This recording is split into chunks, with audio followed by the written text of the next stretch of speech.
Okay. Welcome back. We're doing the quantum. Sorry, I got myself started streaming and that wasn't set up here. Cool. Hey, everybody.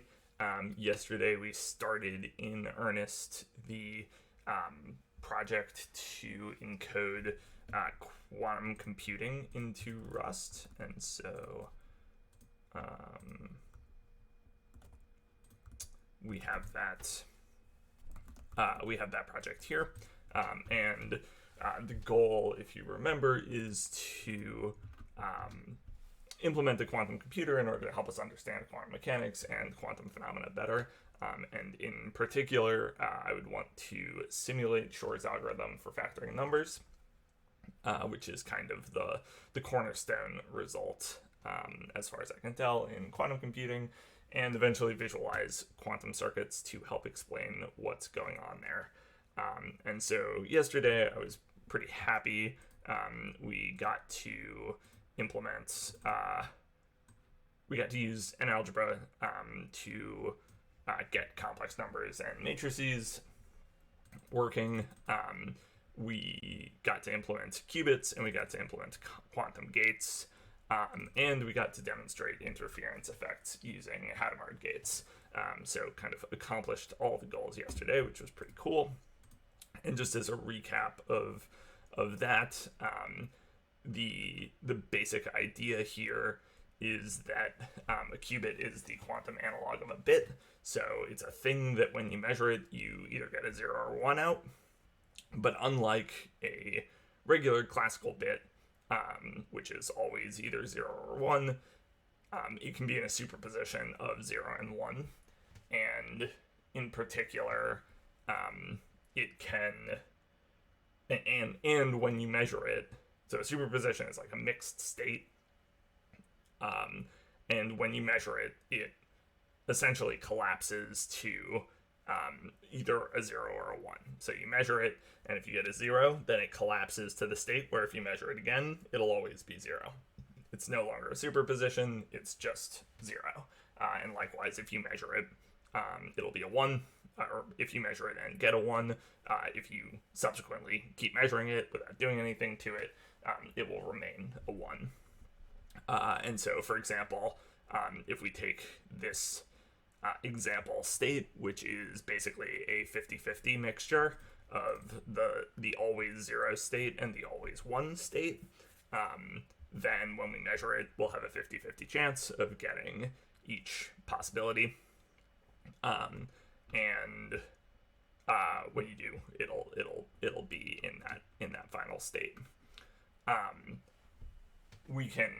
We model the states that a qubit can be in by a vector, a two-dimensional vector with complex numbers in each of the coordinates. So if we look at a qubit, let's look at how we use a qubit. It is, for instance, sorry, this is a little bit kludgy to read. We have some shortcut methods, but this is the most explicit instantiation of it. It's a unit vector that has two coordinates, and they're both complex. So unit vector means that it lives on the unit sphere. So thus the norm squared of each complex number added together is 1. So it lives on the unit square sphere in complex numbers. So that's a 4-dimensional unit sphere, but it's the same idea as a unit circle in 2 dimensions. Right, so in 2 dimensions you could have a point at 1, 0, that would be on the unit sphere. 0, 1, that would be on the unit sphere.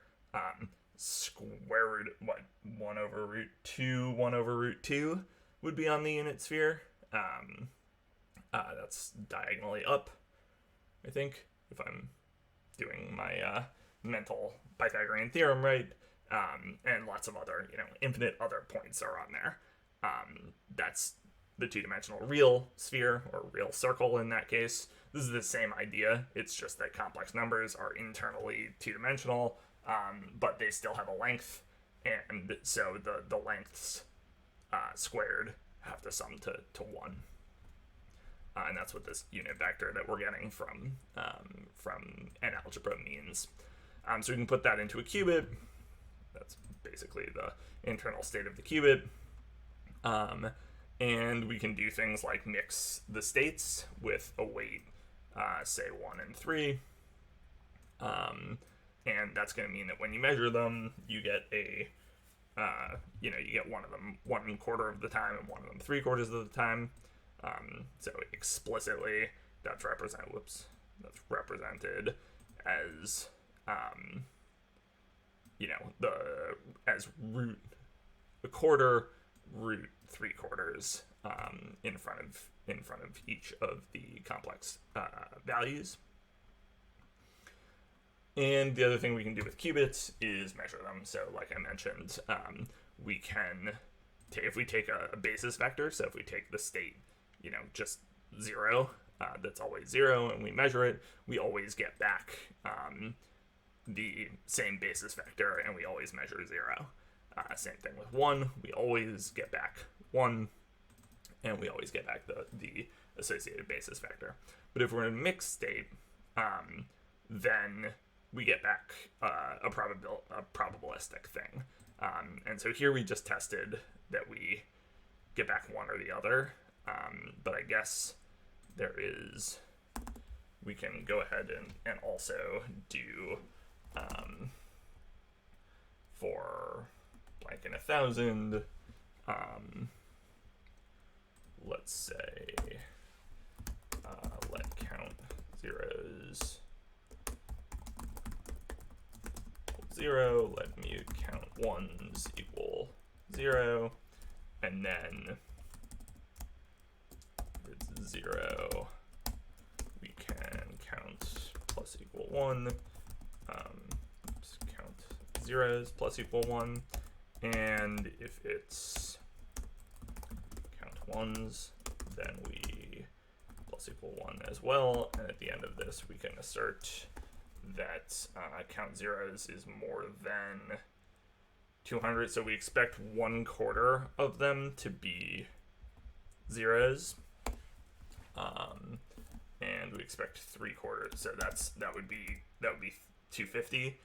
So more than 200 should be pretty safe. Expect 1 and 4 equals 250, so this should be pretty safe. And expect 3 and 4 is 750, and so we'll choose it's greater than 550. Even 650 I think should be pretty safe.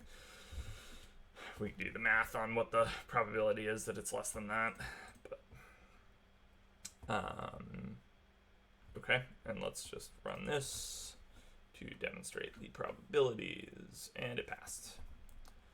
Nice. Okay, so that's how measurement works. How do quantum gates work? So quantum gates are just analogs of AND gates and OR gates and so on, NOT gates, etc. And they are going to be represented internally by a unit matrix. So similar to the unit vector that the quantum state has to be, if we're operating on a state and trying to get back another valid quantum state, our quantum gate that we're using to operate on it had better be unitary, which just means it maps unit vectors to unit vectors.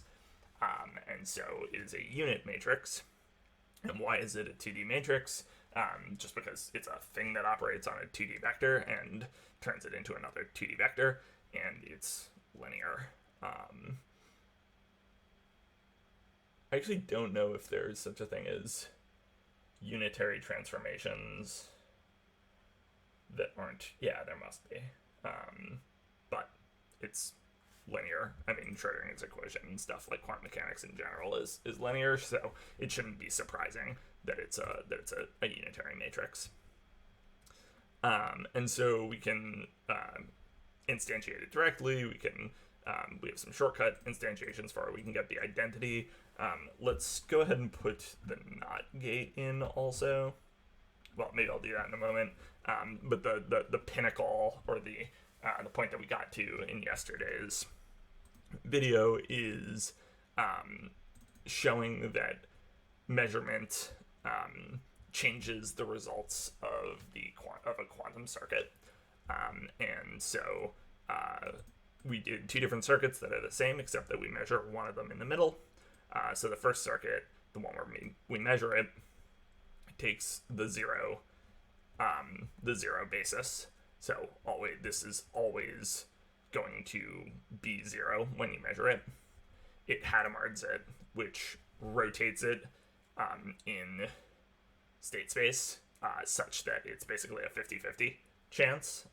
It's a 50-50 mix of the zero basis and the one basis.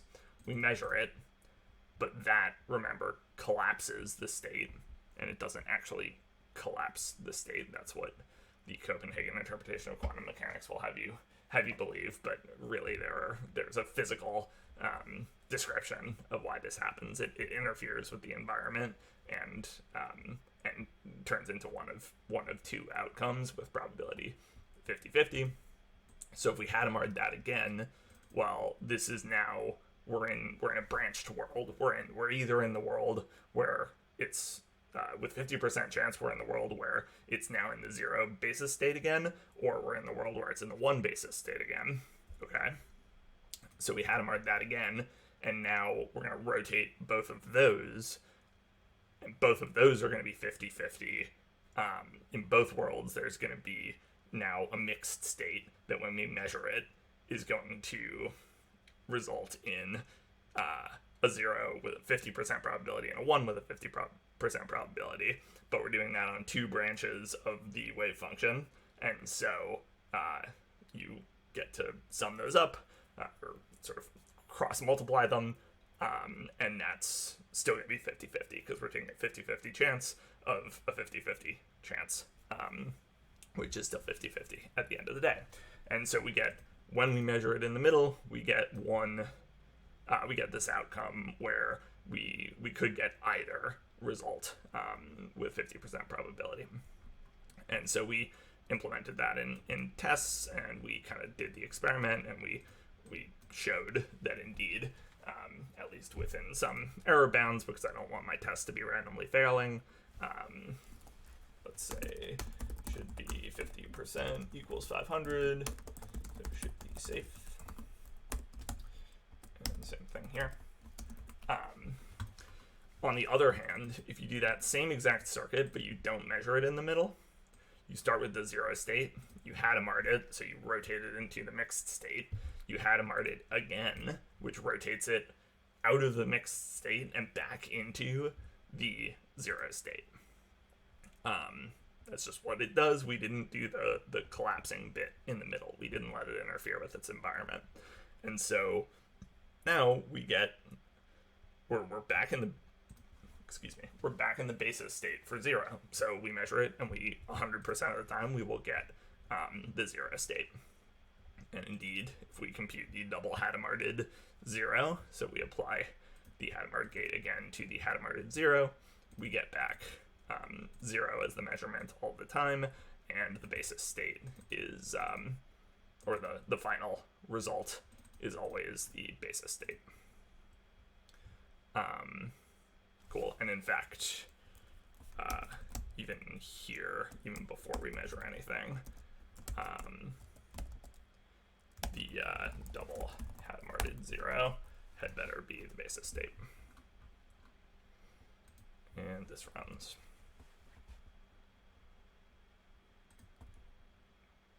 Hey, Devil for God. Which program is needed to view and text exe files? Is it C+ or Python? I'm not sure what you mean by view and test exe files.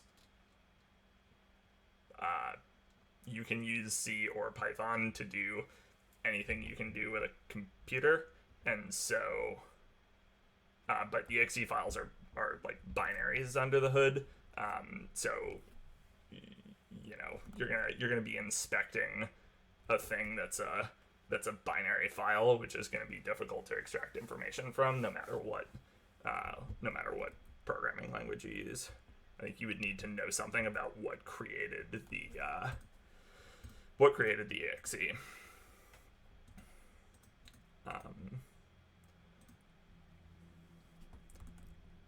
In general, there are not both C and Python and pretty much all programming languages are Turing complete. They can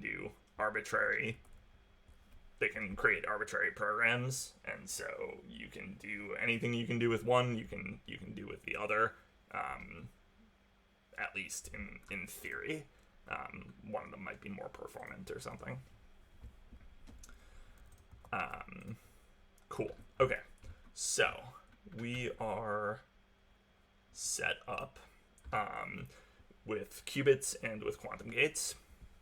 The next step is going to be quantum circuits. And so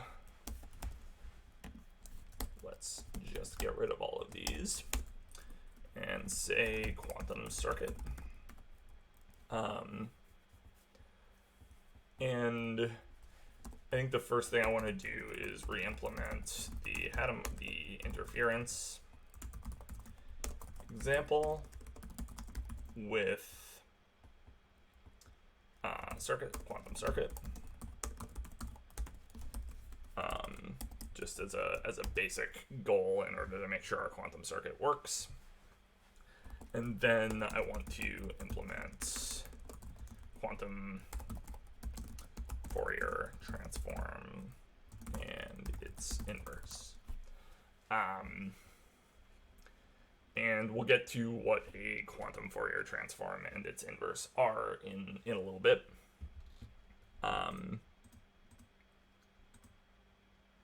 But to start, we want to be able to encode a quantum circuit as a struct in the first place. And this is going to take a little bit of design, I think, because there are kind of two levels of abstraction here that are worth thinking about. So if I jump into the same book that we were looking at yesterday, an introduction to quantum computing, you can see just in general when they do, skipping a bunch of math, yeah, so like there are circuit diagrams, and there's also just the mathematical analysis of the same circuit.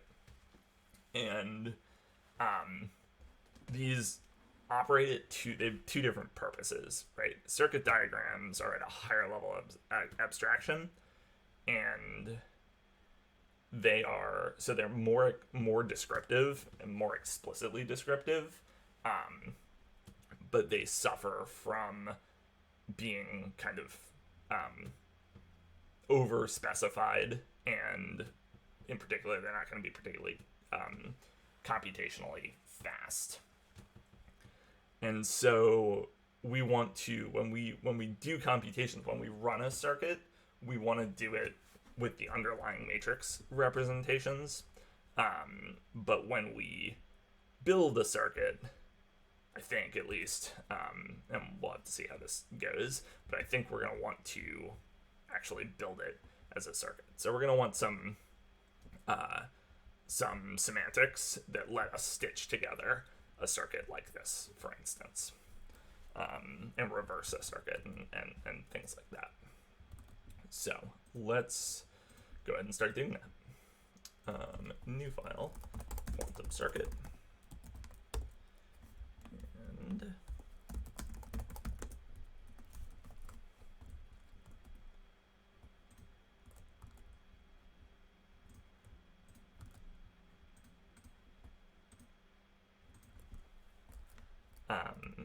and we're going to want to use, I'm sure we're going to use n algebra stuff, but we're at least going to use create quantum, let's see here, qubit,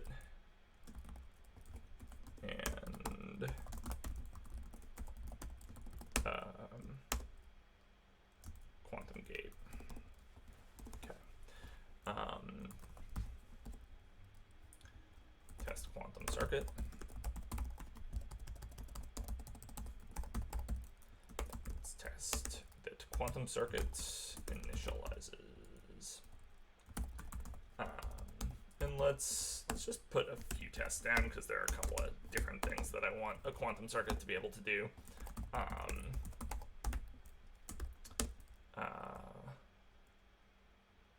So let's see here. We want to be able to reverse a quantum circuit.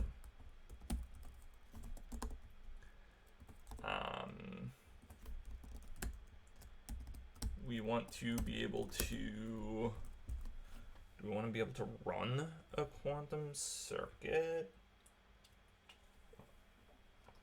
I mean, certainly yes. So the way that I'm thinking about this probably working is, let's say runs, is that it's going to, we're going to want to specify the bits and pieces of the quantum circuit, and then when it runs, it's going to compose those bits and pieces into the proper matrices to implement the algorithm as efficiently as possible. I think is how we want to do this. There's a chance that that's over optimizing though.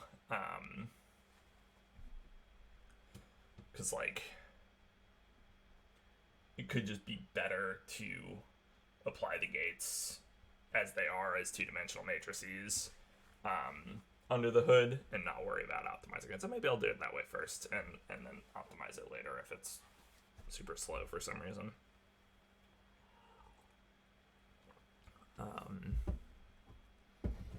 Okay, so let's think about some cases here. Let's just build this up from a few simple cases, and this is a nice way. I don't do like proper TDD because I think it's a little bit overkill. But I like it for things like this, where we can build up specific cases.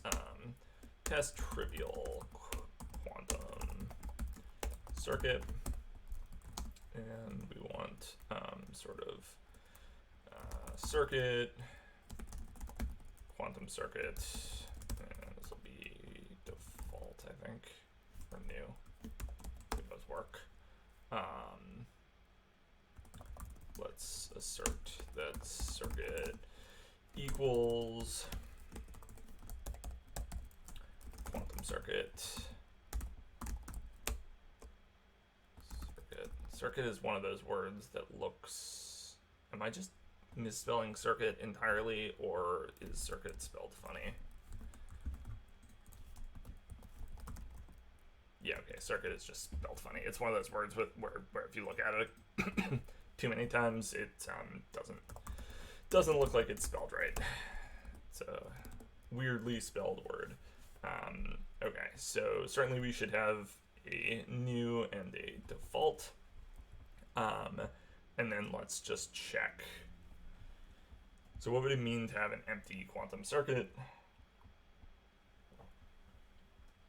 Well, it doesn't do anything. It can't take an input and it can't take an output. So do we even want that to be a thing? I think we don't. So I think the simplest quantum circuit is going to be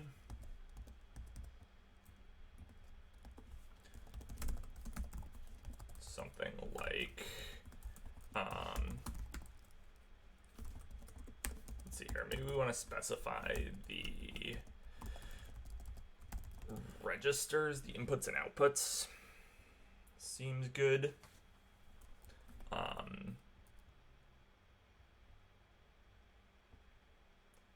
So let's just specify how big the input register is, or how big the register for the whole thing is. maybe we want to always put it in an initial states.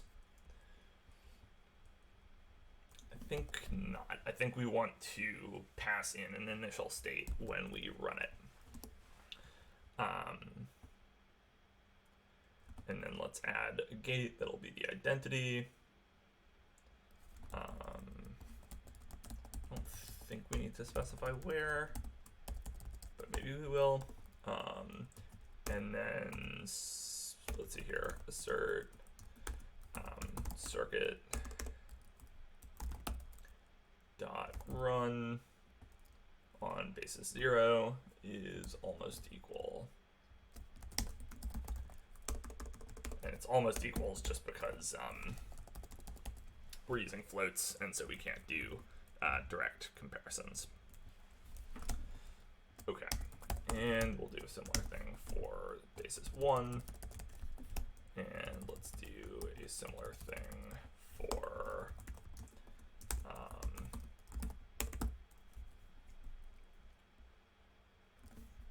mix.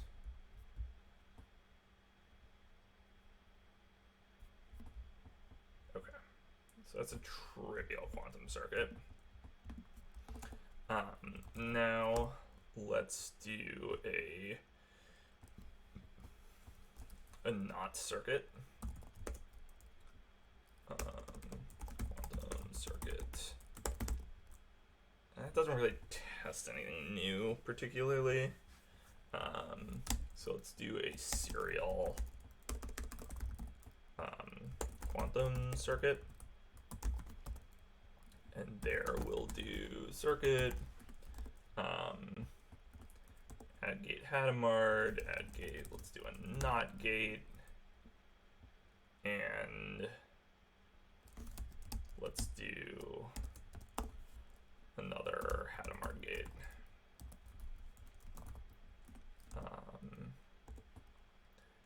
And then if we run it, this is what I expect.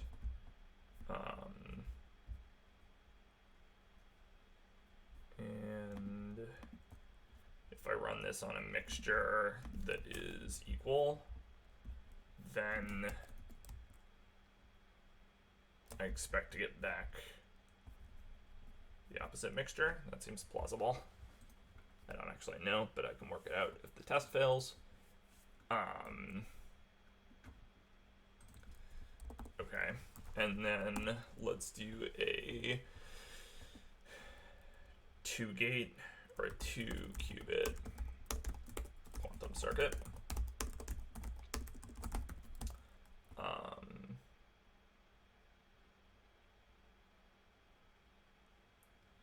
So let's do the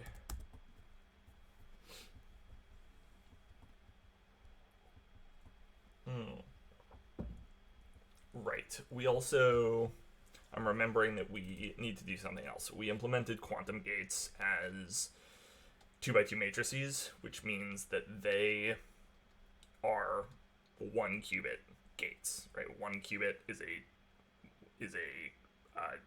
2-dimensional column vector, 2-dimensional unit vector that corresponds to essentially how much 0 and 1 is in there. So if we want 2-qubit gates, we need a 4x4 matrix.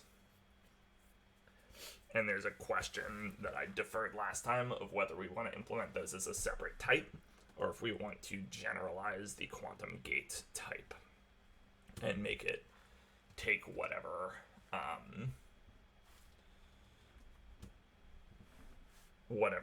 size, basically use dynamically sized matrices, which an algebra can provide.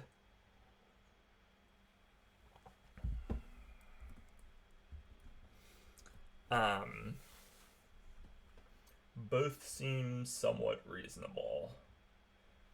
Using dynamically sized matrices is more flexible.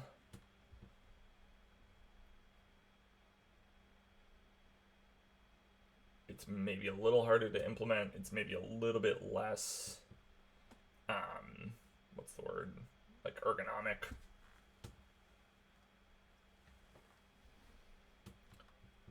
If we use dynamically sized matrices, then we can also, it's a little more flexible as far as how we end up implementing circuits, because then we have an easy way to jump to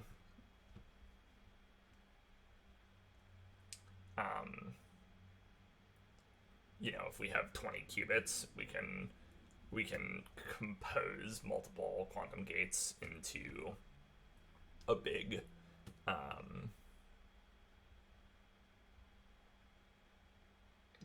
one big matrix, and just apply the one big matrix. I kind of want to do that.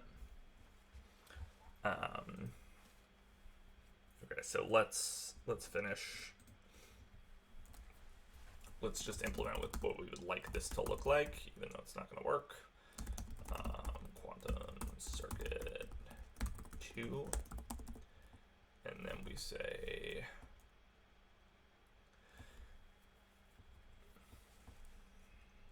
okay, so here's a design question that this is immediately elucidated. So we're saying our circuit takes 2 qubits as its input, which means we're going to use 4-dimensional matrices. We want to, but let's say we want to Hadamard the first qubit only.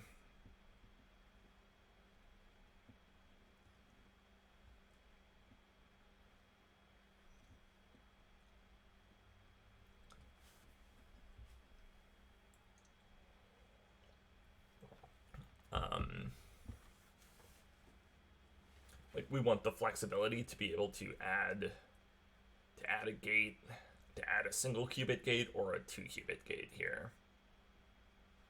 And if we're adding a single unit gate, we have to be able to tell it where to add that gate.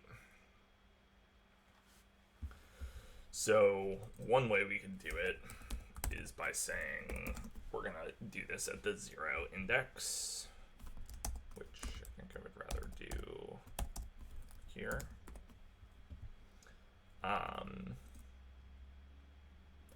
And then we can do something like circuit add gate, Hadamard 0, Hadamard 1. Dude, this thing reads my mind and it's spooky. And then we add a C0 gate, which is going to be a 2-dimensional gate at 0, so that it spans both 0 and 1, like both qubits.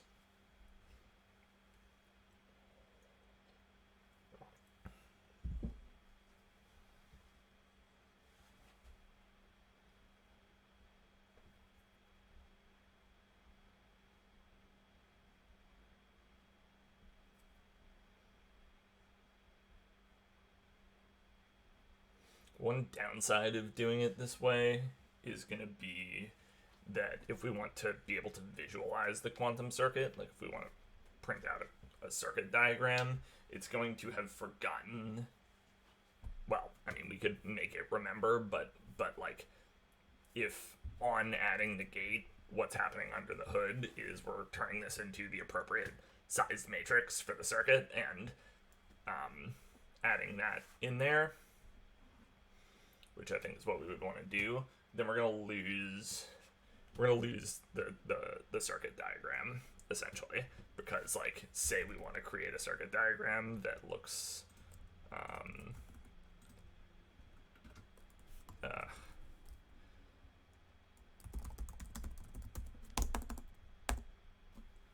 let's say we want to create a circuit diagram that looks like this. Like, if on adding the gate, we add the Hadamard gate to index 0, it turns it into a matrix that just is the identity transform on this guy.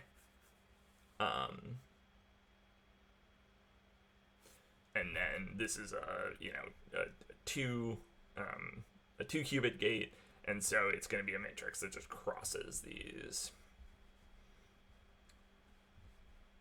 But but we're going to hold on to the matrices.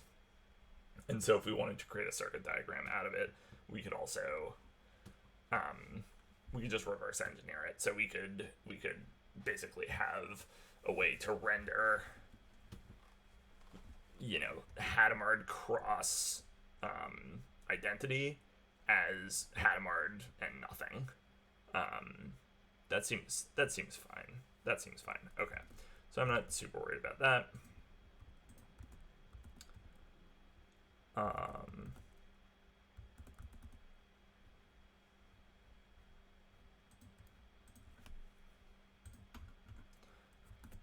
super worried about that. Okay, so I think this design seems sane.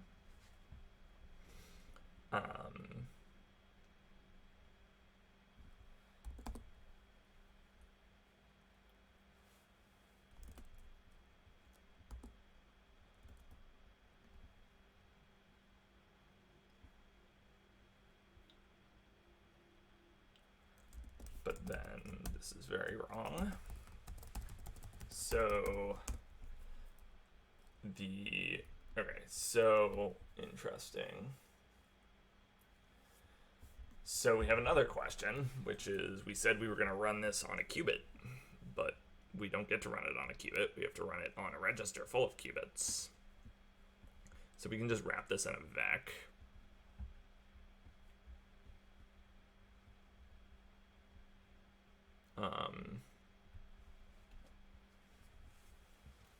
Or we can have a notion of a register.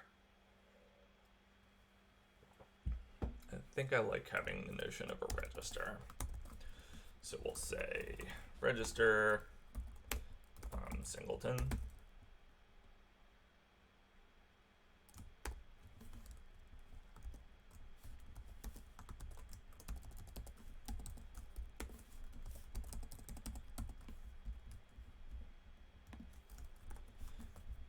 And what happened here?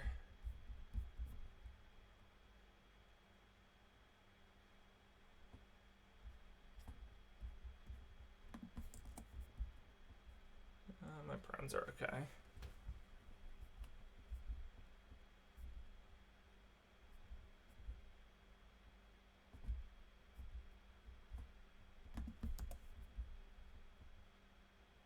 Singleton, no, they're not okay.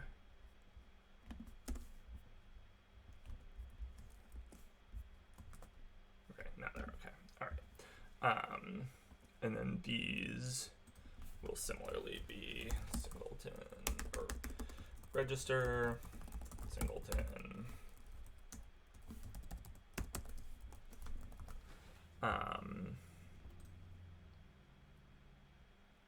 And this is going to be, so we're going to Hadamard both.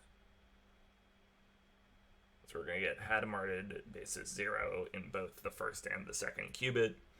And then we're going to use the superposition to control not the bottom vector. I don't know what that equals.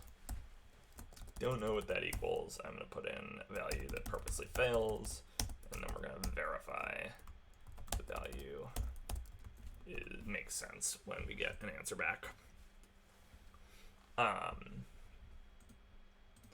Okay, but then these also can't be singletons now. Also.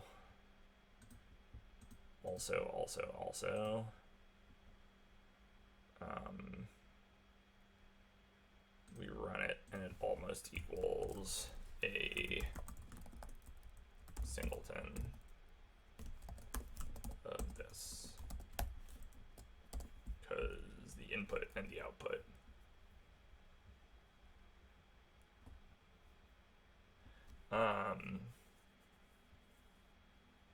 And there's another thing. The other thing is we can run a circuit without measuring it.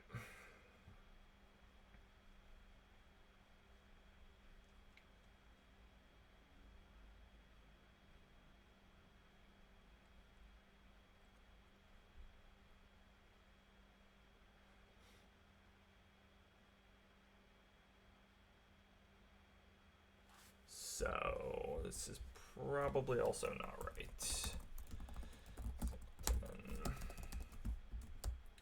But this is the perk of doing tests before you write any code, is that we're running into all of these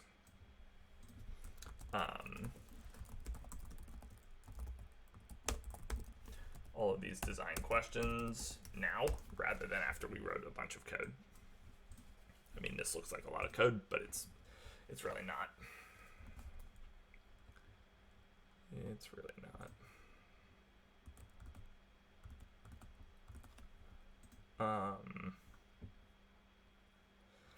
Okay, so question is, do we want to be able to run a circuit and not measure it? Or do we just want it to be measured at the end? Also, there's no matrix that corresponds to measuring a circuit.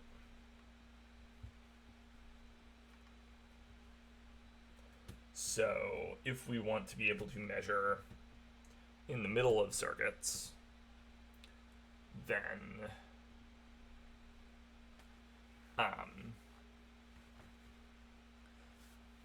we definitely need to put the circuit together, measure it, take the output, and feed it into a new circuit.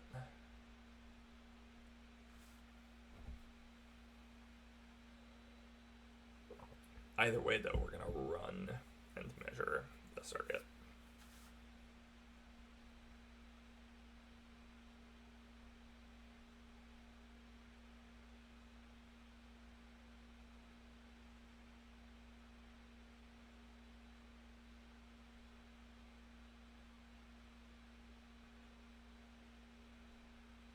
I think for explicitness, basically the way I'm thinking about this is I have two options. I can make running it also perform a measurement at the end, in which case I'd want to call this function run and measure.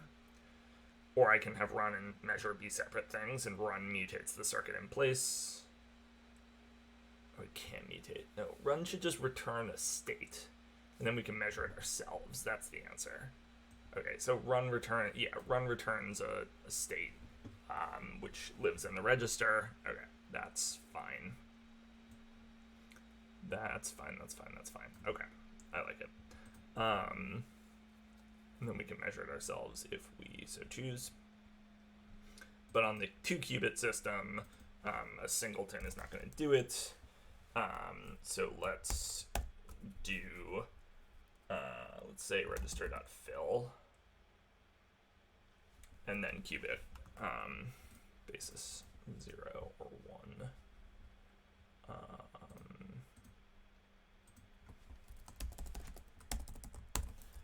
That's going to be 2. Now, almost equals, we'll just say the same thing for now. Okay. Now, I am nervous about the type system being okay with me doing things like this. Reason being, an algebra has dynamically sized matrices.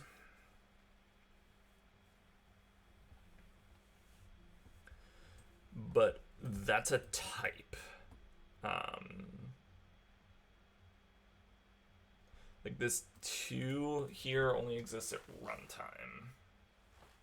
I guess the dynamically sized matrices also are only sized at runtime.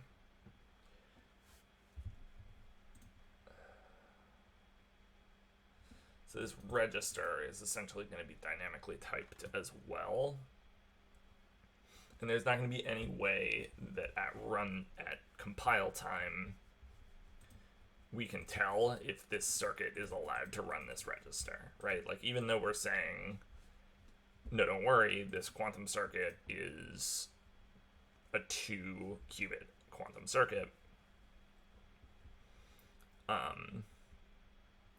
there's no way at compile time to know that, add gate 7 is not legit.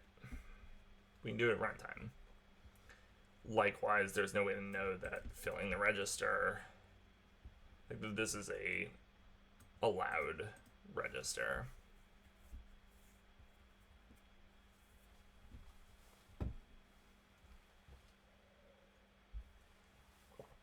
The alternative seems really bad, though. The alternative is we have, like, register as a vector, and I don't know. I don't love that quantum universe, so to speak. So let's roll with it. Let's see what we can do. Okay. So, few small things. You know what I'm going to do is I'm going to do this in a branch. So we're going to git stash, git checkout, circuit, git stash pop,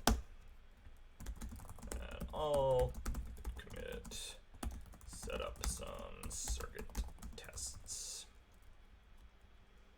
to use to help design and implement circuit. Quantum circuit. Okay.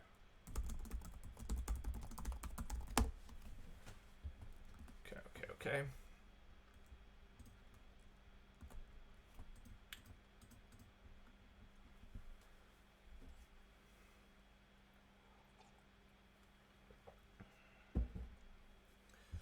So, one quick and easy thing is we should just implement the not gate.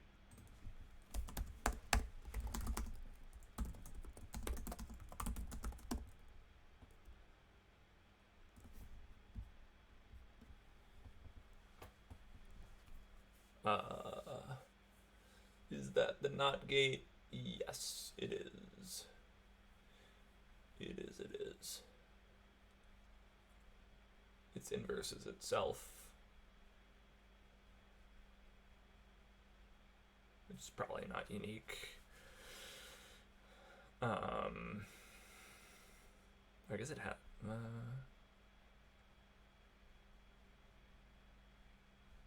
don't think it's necessarily unique, but this looks like the inverse to me. We can just throw a new test in here.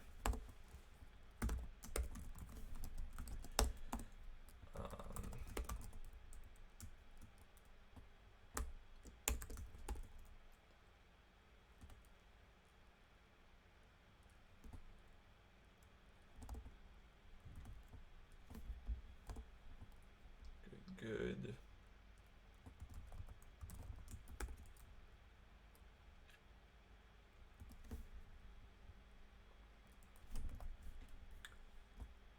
Sort of believe this.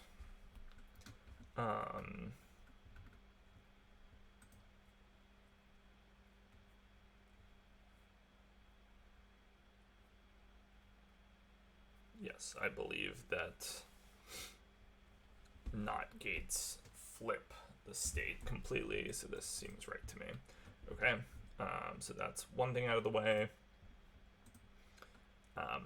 Okay, so then all the other things here boil down to generalizing quantum gates. So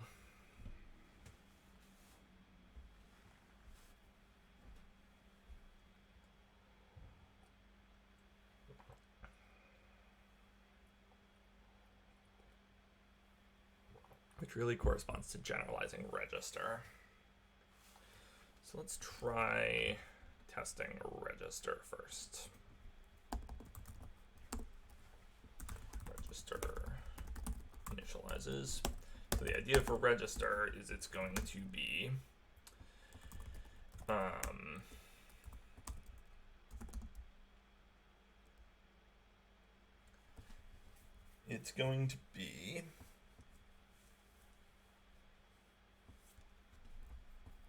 a collection of qubits, and it'll get internally represented as a vector that is 2 times the number of qubits. So let's say register fill qubit basis 0, 2. And then let's assert that register size is 2 times 2. Is it 2 times 2? Nah, it's just 2. Sure, let's check the qubits. And then what can we do with a register? Not very much. Let's see here. Singleton equal register singleton qubit basis 1, because why not? Length is 1, qubits is 1.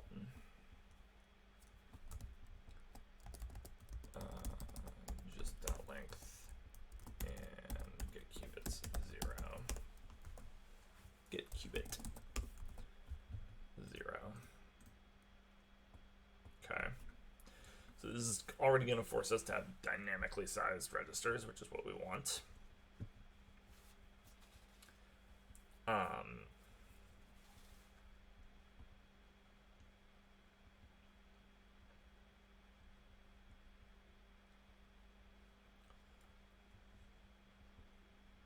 Now, until you apply a quantum gate to it, it can't really do very much.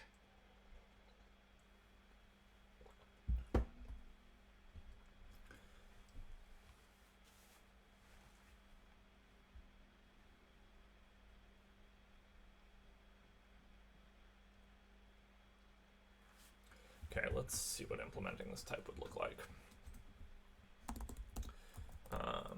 So copy, clone, debug, pubstruct, register. And I don't just want it to be a vector of qubits.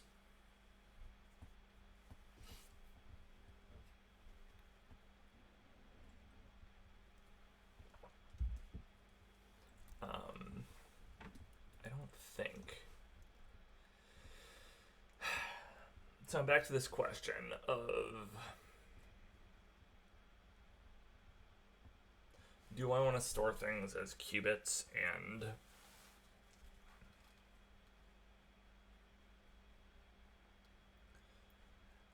gates where everything is kind of object-oriented, so to speak, or do I want to convert this immediately into a bigger vector? I want to try converting this into a bigger vector. Register is going to be a dynamically sized vector from an algebra, which an algebra dynamic vector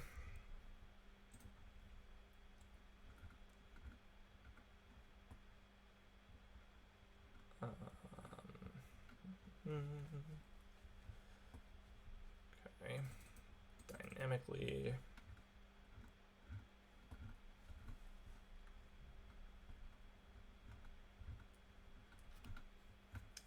dynamic vector.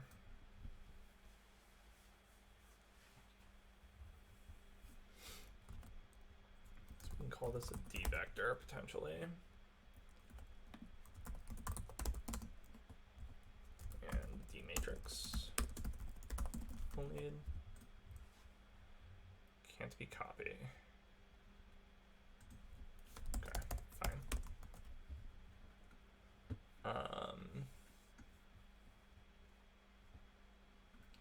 Might implement that, but we'll see.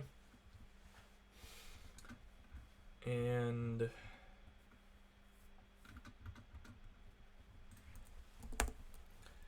now we have impl register, and we need a new function, which just lets you instantiate it. We need a singleton function, which takes a qubit. Looks good to me.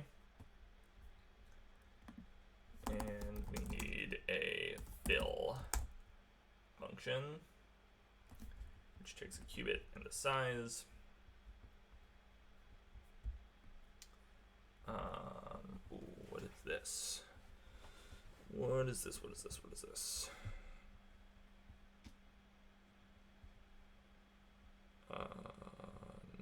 No. No. Well, sort of. We fill vector with zeros. But then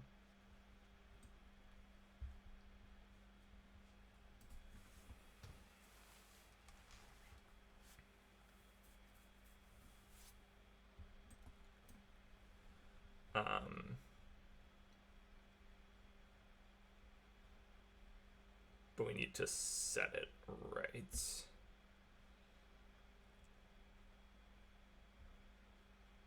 Let's see here. Can I append dynamic vectors? That's what I would like to do.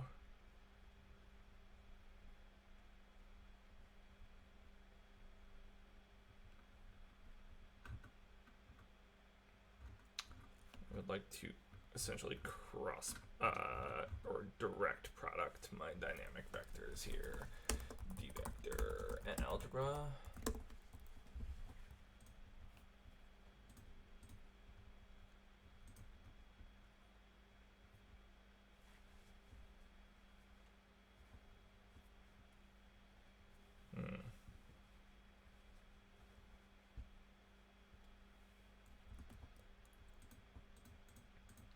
Okay, so we could do this as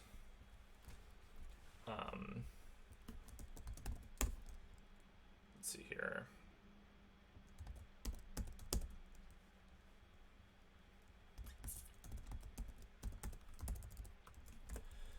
Zero, let's see here, let Q0, let's just do let Q0, Q1 be this comma this, and then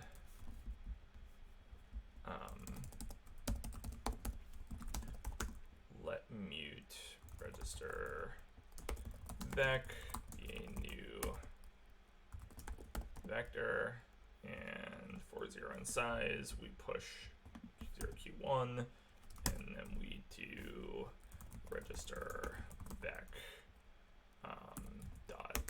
Can we just do this? Can we just spell right? Spell right first. Okay. And it's expecting a vector, and so we need d vector from. Nice. Okay.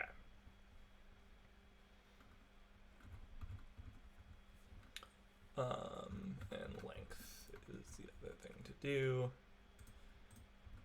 So length, and we want the register dot length divided by 2.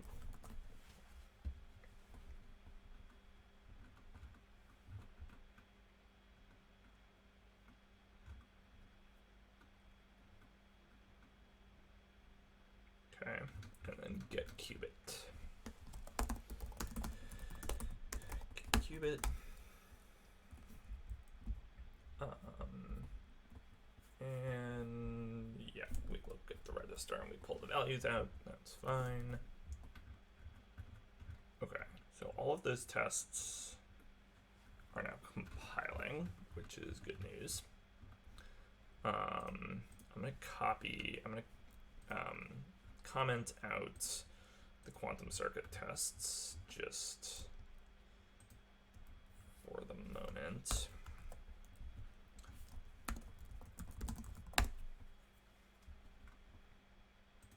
Okay, so only the quantum circuit tests that are unimplemented are still failing, which is great. that means that our register is working. So now we want to change the implementation of the quantum gate to use a dynamic matrix. So D matrix is ideally what we would do here. We can get rid of copy. This becomes a D matrix. This becomes a D matrix. Similarly, okay. So we run into some problems, which is to be expected.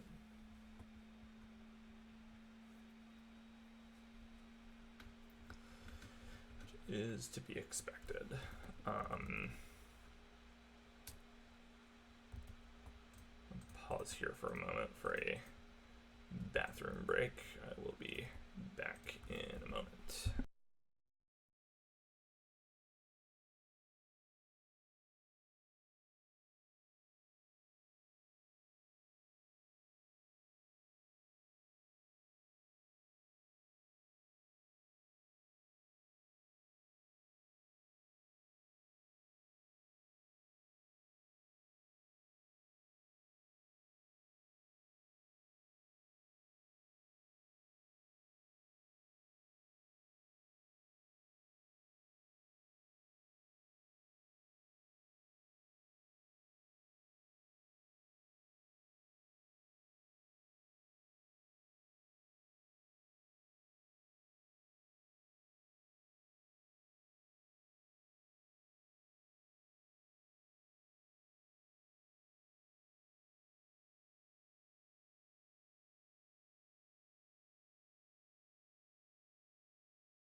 Okay.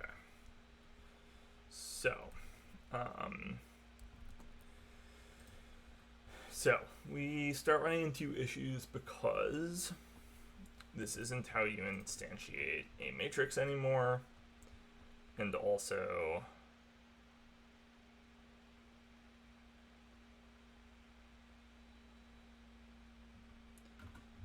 this actually doesn't need to be a dynamic matrix, it needs to be a square matrix.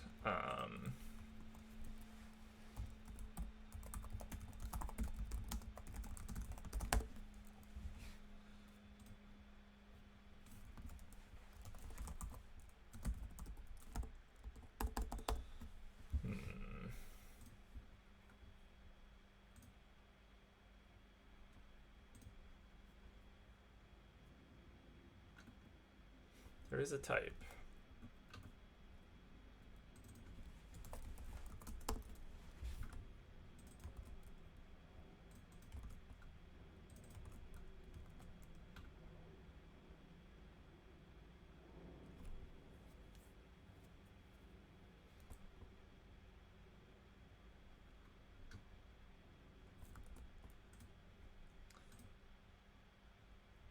Is a type.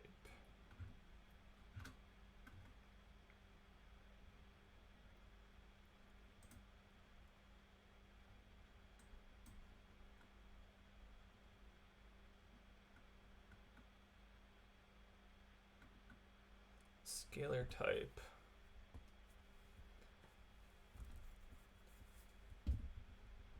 So if I want a square matrix, okay, it's the dimension, and the buffer. Ugh, no, I don't want that. That sounds terrible.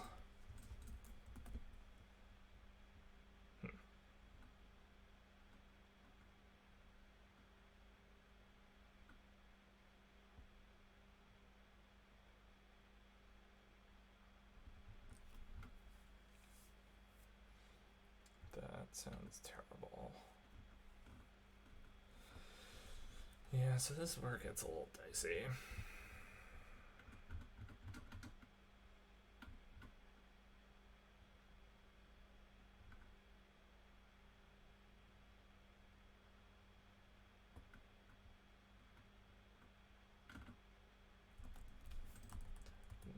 happens?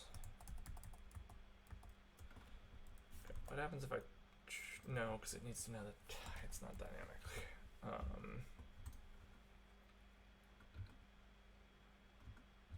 Also, I'm updating that in the wrong place, but it's still going to have that problem.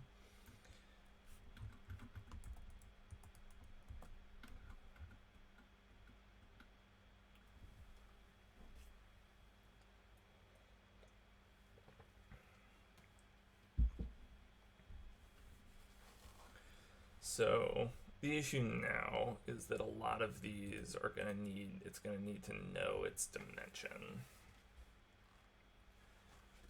And I don't love that. So I think, because we're only going to need, like our primitive gates are only going to need to be 1 or 2 qubit gates. We're never going to need more than that. I don't think.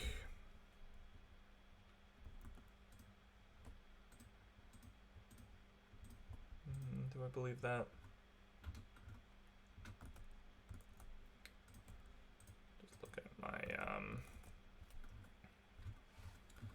various diagrams that we're going to implement here.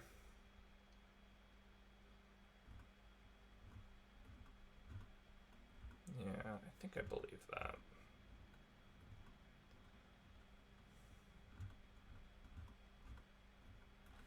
It's tricky. This is one of those situations where like we can do it either way, and it just is clunky either way we do it, I feel like. Which maybe is just a sign that it's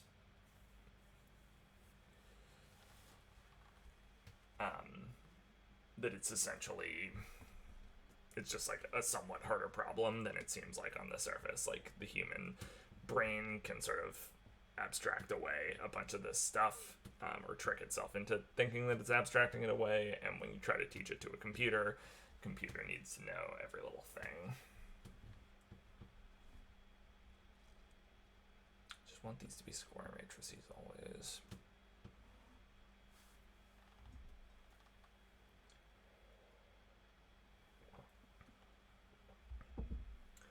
So if we do it the other way, if we do it as a bunch of, instead of a big column of qubits, or a big column vector being hit by a bunch of giant square matrices,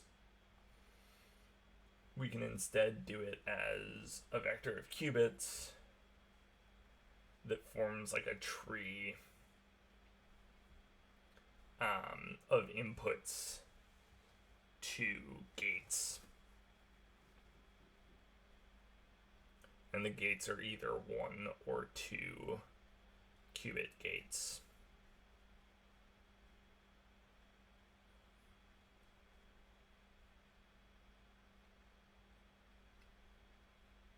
Just like also feels bad. Just also feels bad. Let's see here. So we can implement our own square matrix, which could help. I really just want there to be a dynamic square matrix.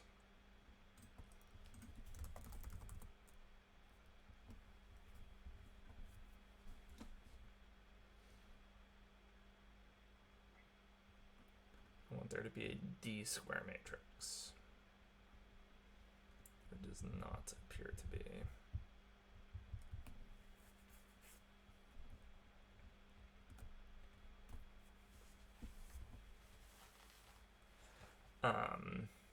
Okay, what if we wrap this in our own type?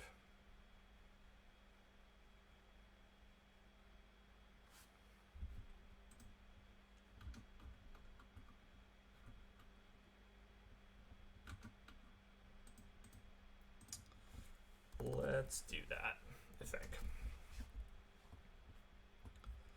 Let's do that.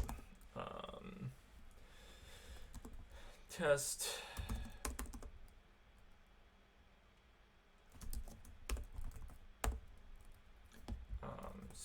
Square matrix. instantiates. So if we do something like let it be a square matrix, but I want it to be a dynamic square matrix, and so we're going to need to give it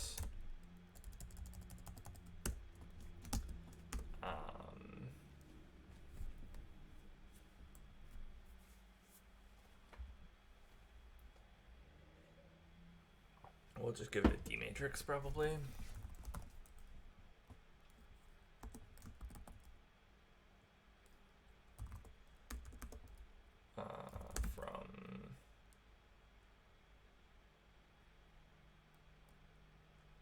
From data.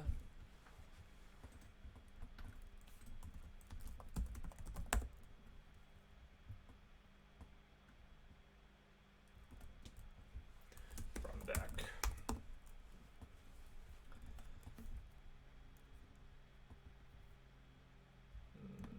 Wait, it's really? That's how that works?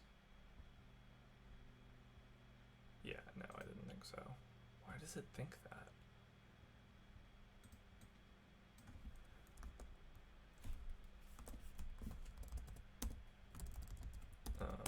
1, 2, 3, 4 seems fine, and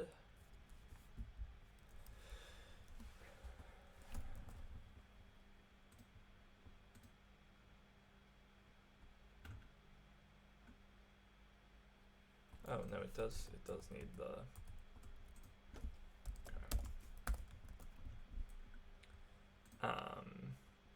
and then let's say let ID is where matrix 1,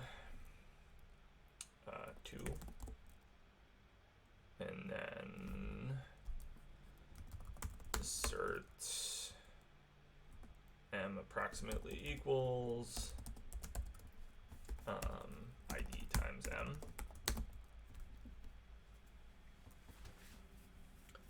And there's a thing where we won't know at compile time that these can be multiplied together.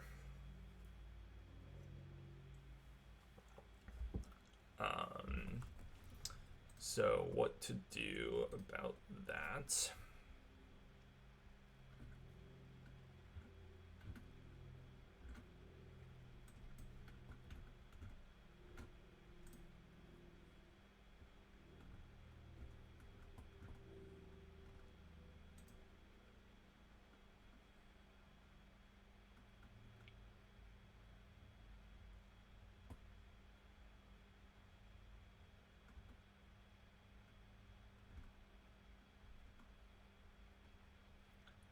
Just looking at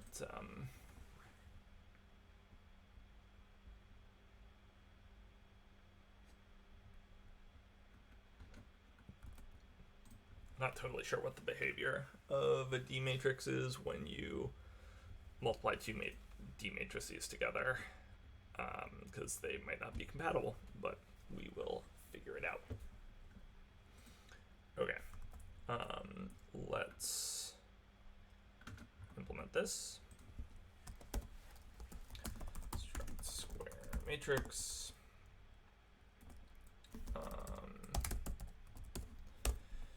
It will be a D matrix.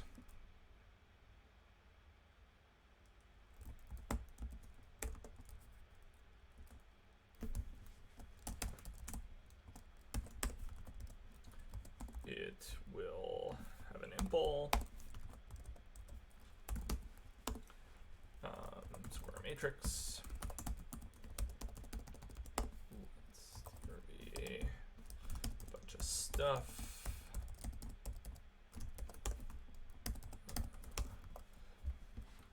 And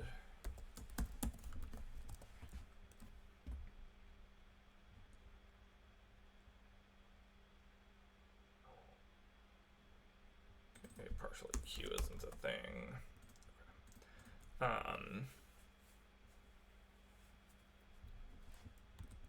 Oh, it's not a thing because of the type of.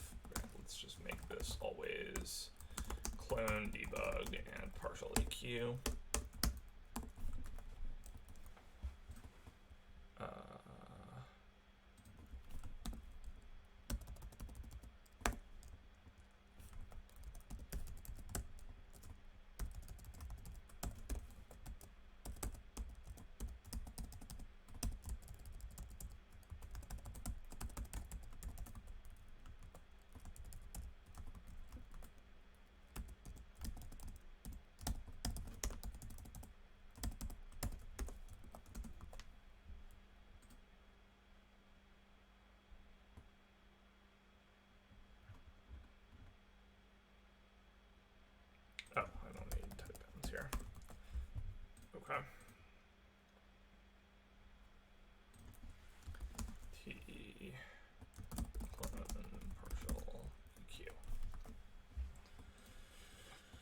No. I guess I don't need to define it there.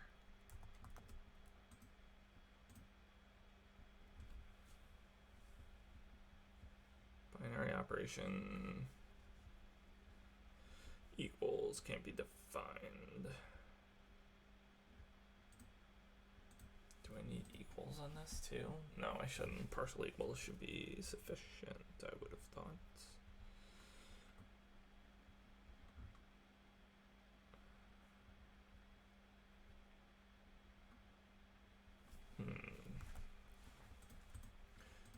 Interesting.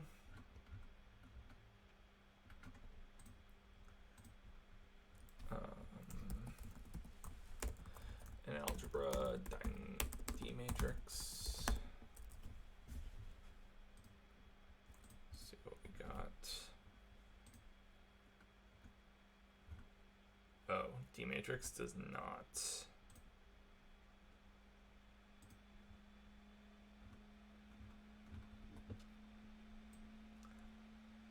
Okay, D matrix imples a huge number of traits. Does it impl partial equals? It seems to.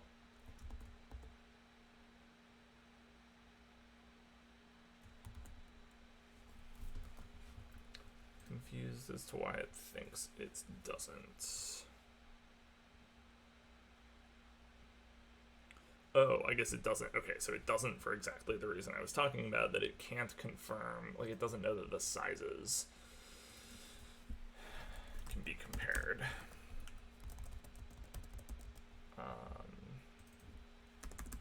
So it can't implement partial equals. Okay. Fine with me, we will implement that ourselves. Okay, let's have new. Let's have. Do I want this to be a unit square matrix? I believe I do.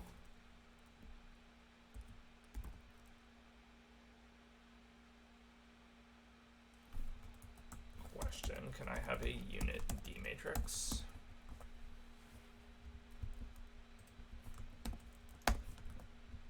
Haha, I can indeed. That's nice. Matrix dot normalize. Is this a thing? It is not. Trait bounds aren't satisfied. T is not necessarily a scalar.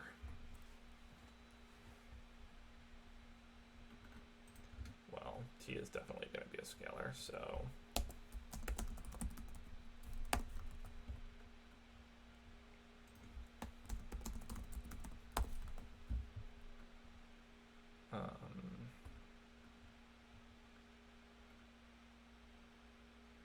complex field.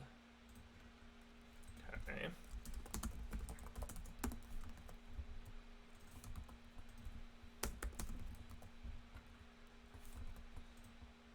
Can we normalize, please? Ah, yes we can. New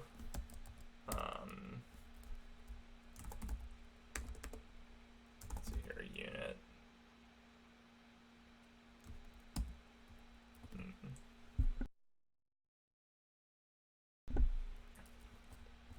D matrix. New normalize. Does this work? I need turbofish. D matrix of T. Hey, it does. Okay, nice. Okay, and then new normalize D matrix 1, but D matrix 1 is not a thing. This needs to be identity of the size.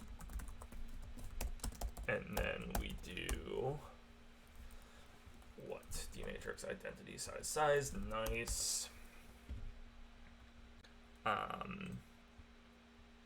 And get matrix. I don't care about. I don't want that. Unless I do, but I don't think I do. Okay. And then we will need, let's just make this new normalize. And we'll use 1 as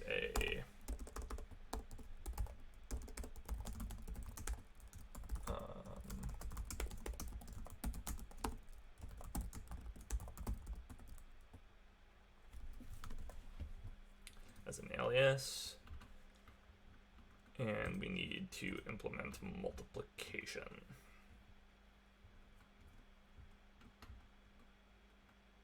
And approximately equals. So approximately equals is easy.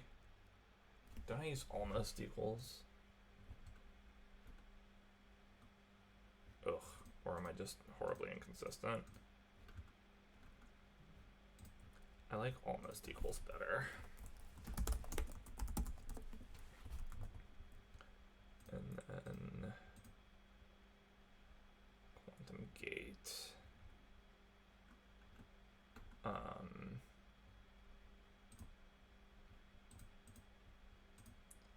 Let's rename this to matrix.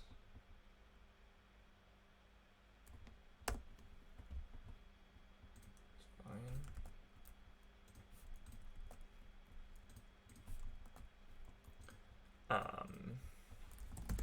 Almost equals self other, and we look at the norm, and we shouldn't need that. We should just be able to say this, no? The norm. Oh, fascinating.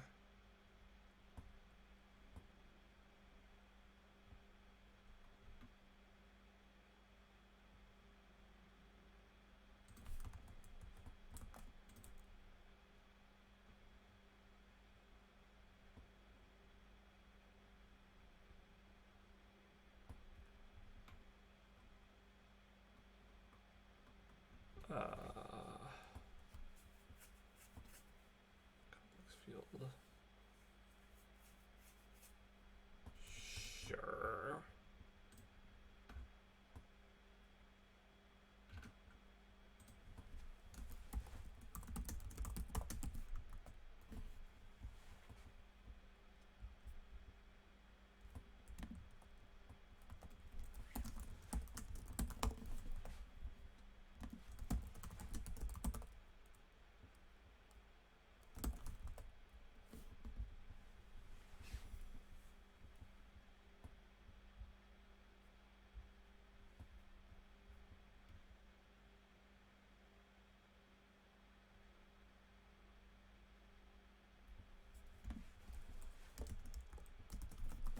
I don't really understand how this type system works, or the particular types here, but the type hints are good, so that's nice.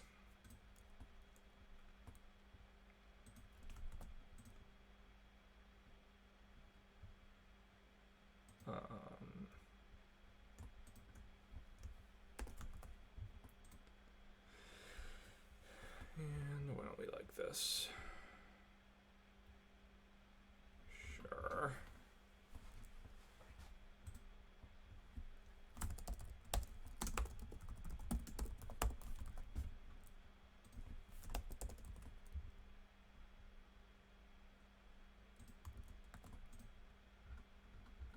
Okay. All right. So that gets me approximately equals, or almost equals. Its trait bounds aren't satisfied.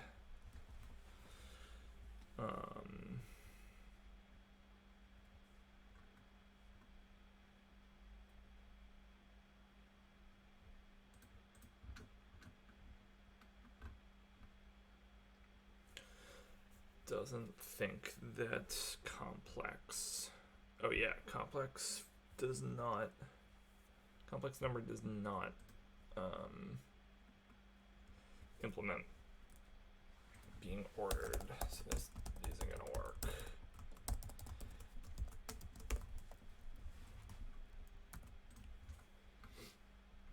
But I'm confused, because if I norm a thing,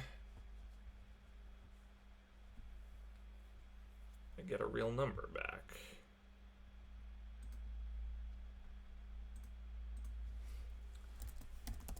Don't I just want this?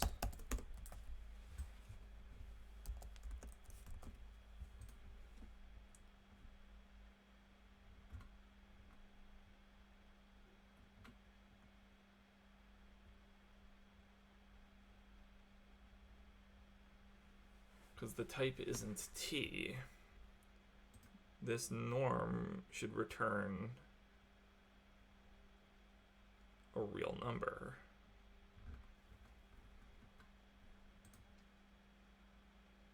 I don't know why I'm trying to implement this in complete generality when I don't have to do that.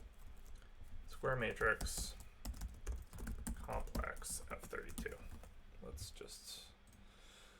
Let's just be sane about this. Generics go away, square matrix goes away, and this becomes complex F32, complex F32, and so on. Okay, and now everything works except multiplication, which makes sense. And so we need to impl mul con square matrix for square matrix.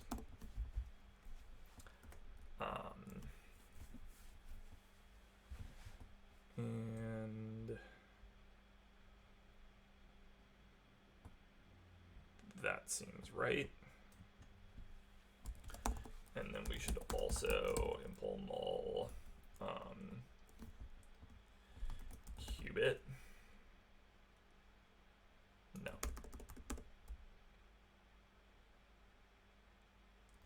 No, we don't want to do that. Okay, let's start here. So everything is compiling here. What is not compiling is the quantum gate stuff. Because now we want this to be a square matrix.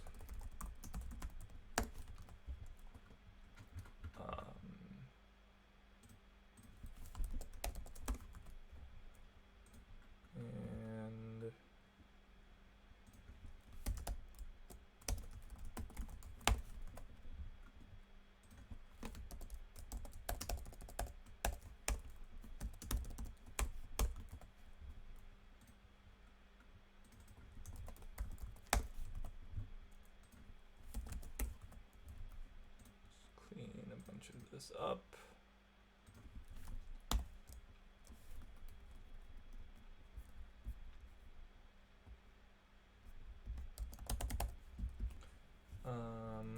What don't we like about this?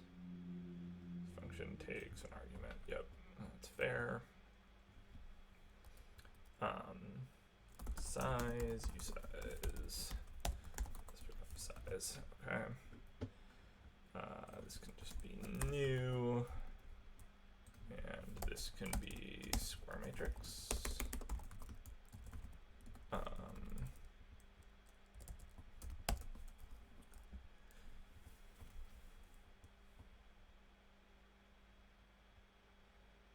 And what's the nicest way to instantiate this?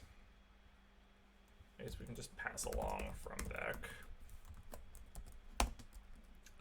2. Specify the dimension. And we'll do one of these.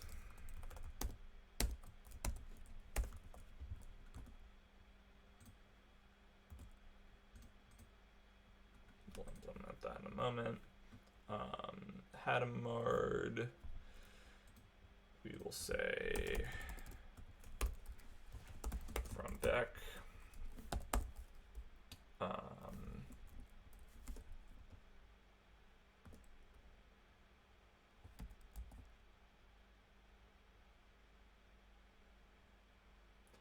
a little weird. Let's see here. We're saying that a quantum gate is 2 by 2. Yeah, I guess it's fine. And Vec. So similar story.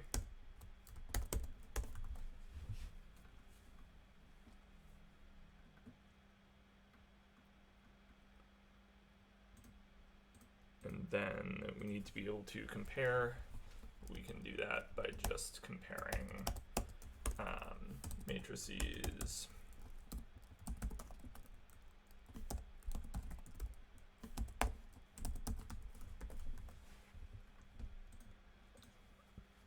And applying, so we can no longer apply an arbitrary quantum gate to a qubit. We now apply an arbitrary quantum gate to a register.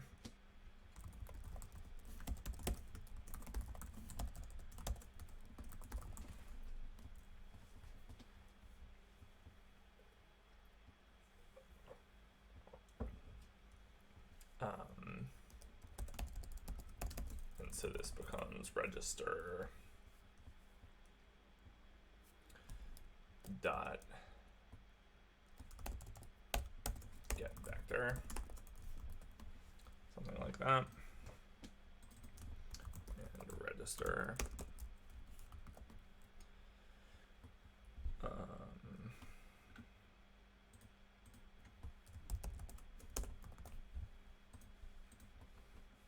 okay,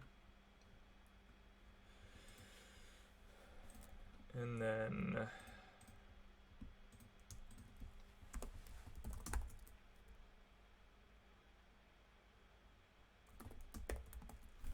this gets weird because I want this to be in terms of the number of qubits.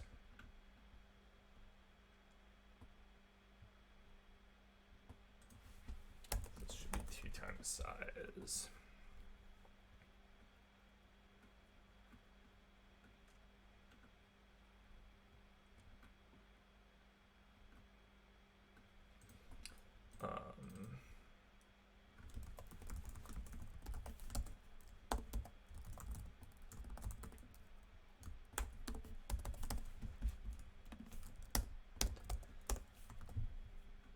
Okay.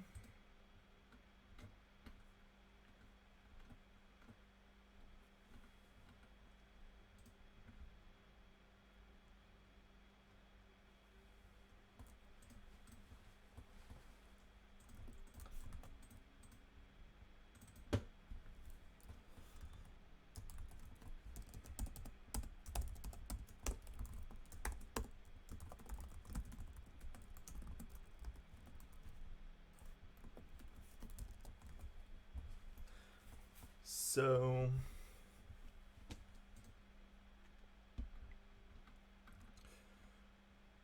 we have a thing now where equality, we can't necessarily compare, like there's a type thing now where we have dynamically sized quantum gates and underlying them is dynamically sized square matrices, and we can't always compare them, so we're going to have to put some options in here somewhere to handle that, but we can live with that. These become registers.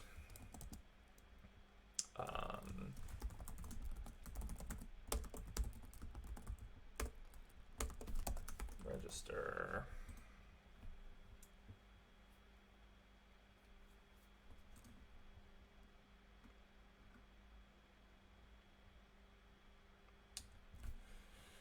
Registers need an almost equals function.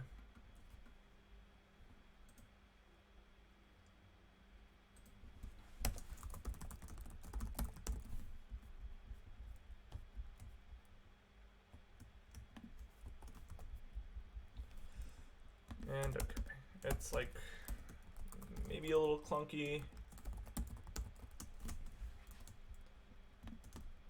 but it's explicit, which is nice.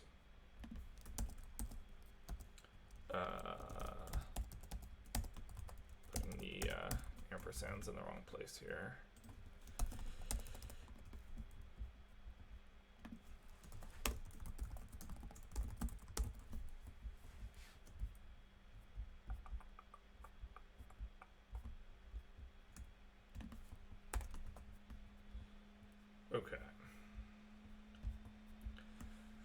Getting there.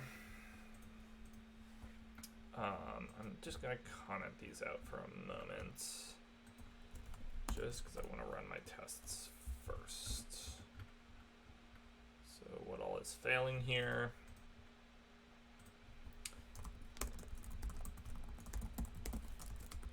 More singletons.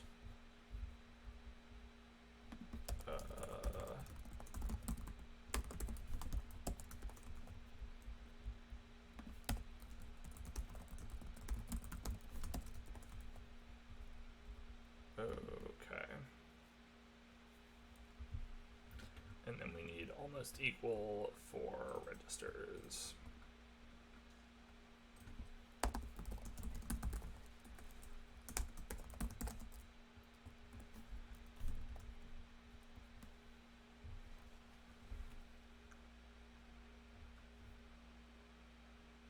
Nice. Interesting that subtracting two dynamic vectors is defined. That surprises me. Couldn't the dimensions of these be different?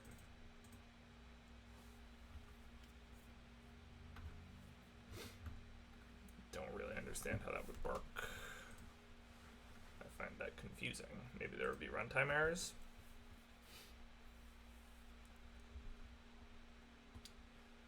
We will find out. Okay, partial EQ cannot be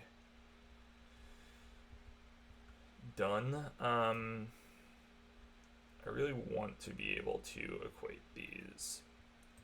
So the problem is if I implement partial EQ myself, it cannot return an option, which means that I have to say that two matrices that are different sizes are not equal to one another. Which, I mean, is literally true. But it leads to more bugs because we won't know until runtime. Like, things can silently be failing. I think that's okay for the moment. So let's impl partial EQ for square matrix.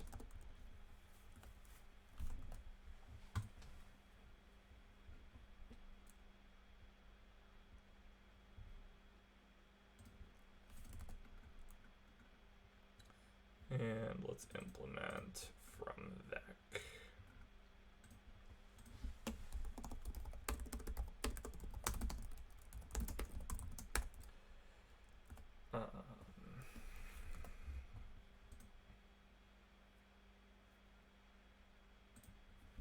And let's call it from vec normalize.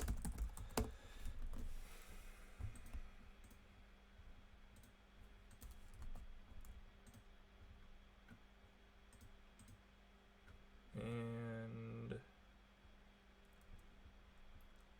we need get vector for the register.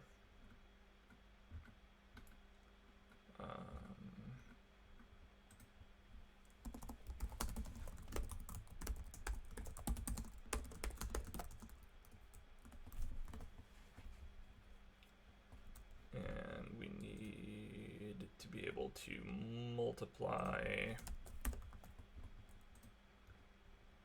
a matrix and a vector. So that means we are right multiplying by the matrix. So we need to impl mul d vector. No. Yes, d vector for square matrix.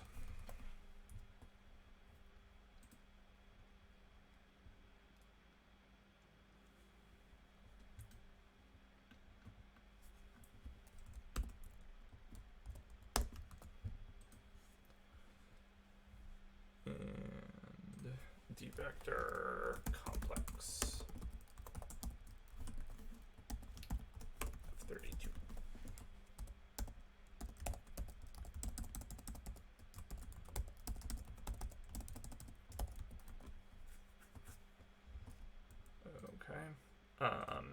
this is just going to be times the right-hand side. And this is just going to be self.matrix. Should just be able to do this now.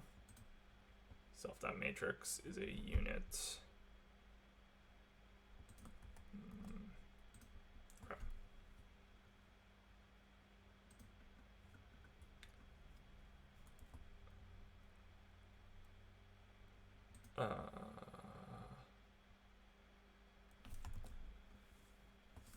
Can dot clone this.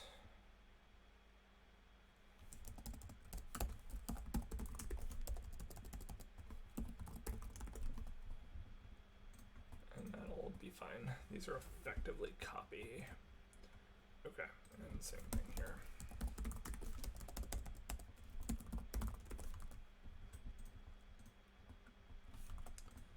And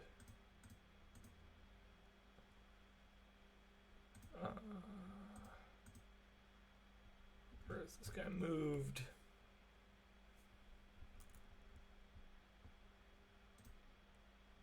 Oh, it's moved here.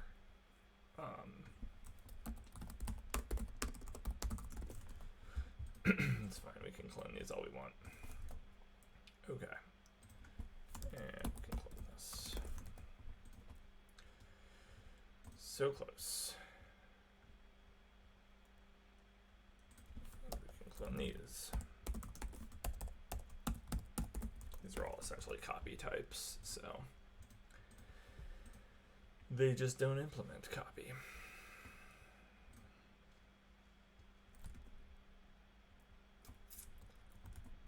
Okay. Let's see what our tests are up to. Whoops. And some stuff is failing. Most of those are fine, but testing that quantum gate initializes should work.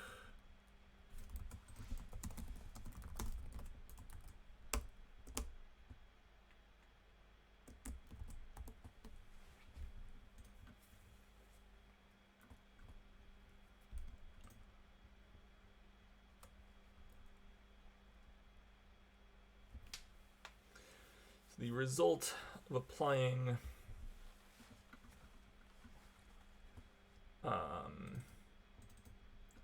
the gate, which is the identity gate, to the singleton of the mixed state should certainly be the singleton of the mixed state.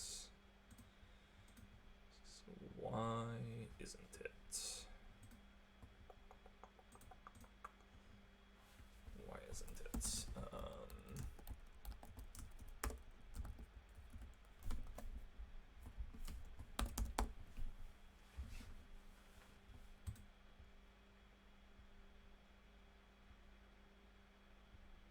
Not only that, but it is not close to being the same thing.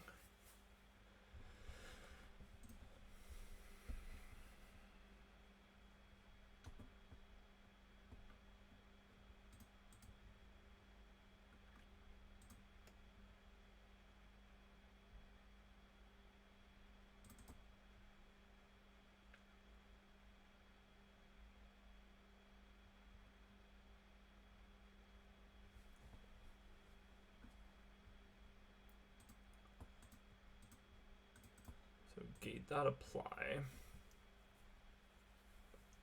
takes its own matrix and multiplies it by the register's vector, which seems sane.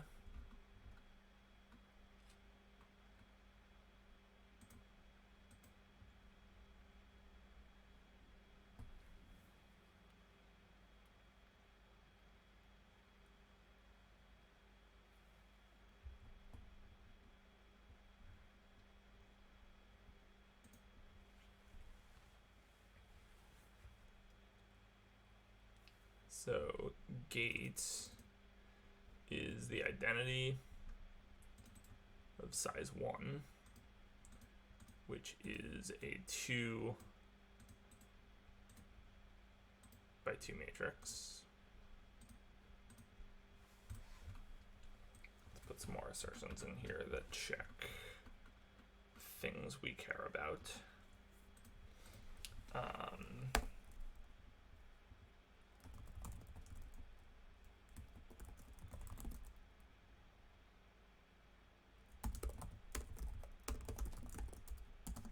One.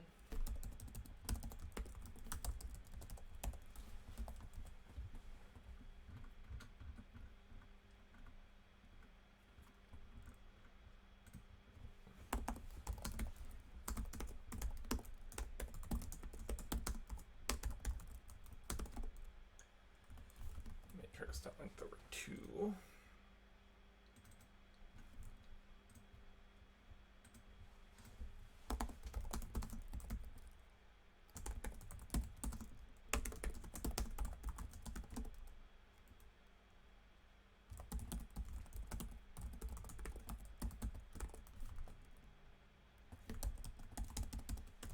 I'll just do this.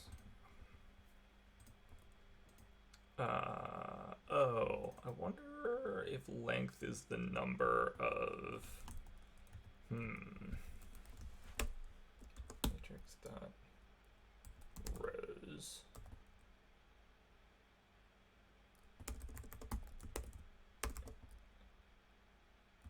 And calls is fine, because it's known to be a square matrix. Okay, but I should check that I'm not using length wrong anywhere. That might be an issue. Matrix dot self.matrix dot size seems better. Let's call it size.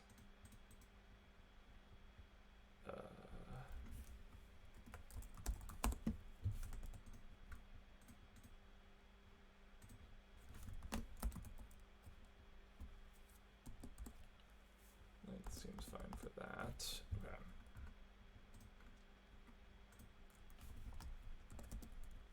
Let's test this again. We fail for the same reason.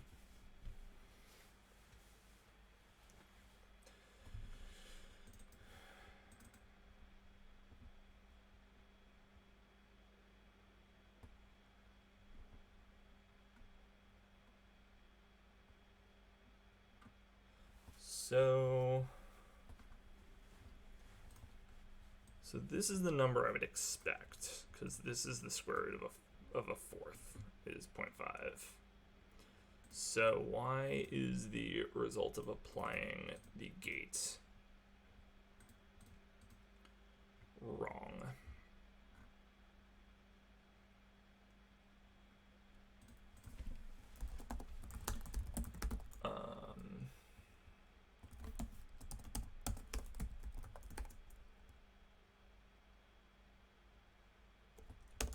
GitHub, you want to fill this in for me? We've done this a gajillion times by now.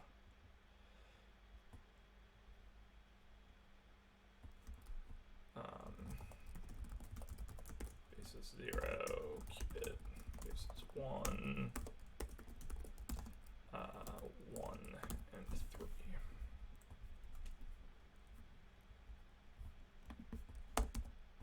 Okay, and then assert singleton.length is 1, and assert that we can get the qubit and that it maps. Let's test this. Okay, it passes. So that's not the issue. So it has to do with when it gets applied. So we take the column, the matrix.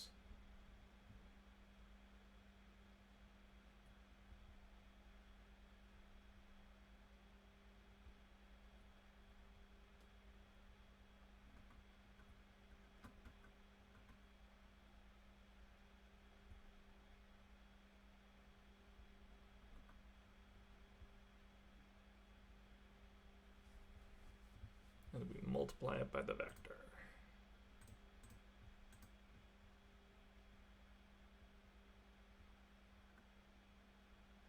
Is this normalized?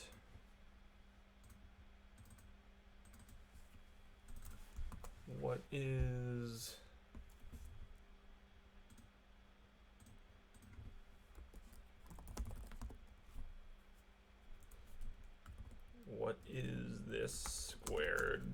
plus this squared is not 1. It is 0.5. Okay, something is not getting normalized is the problem. Register should contain a unit d vector. Is what should happen.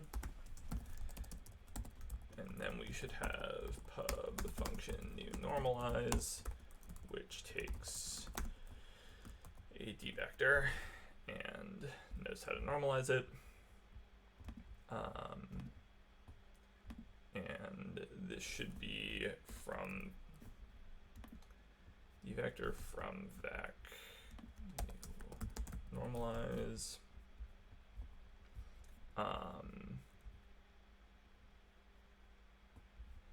And new normalize. So this is the type system helping me out if I use it correctly.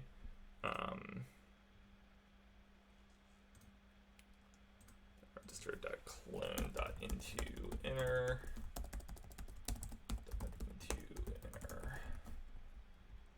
and get vector should return a unit vector.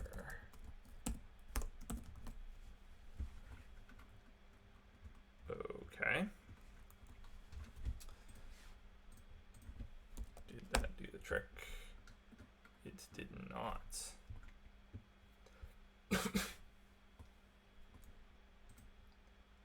Why? Because we can't implement it against a, because this guy needs to be more than a d vector, it needs to be a unit d vector.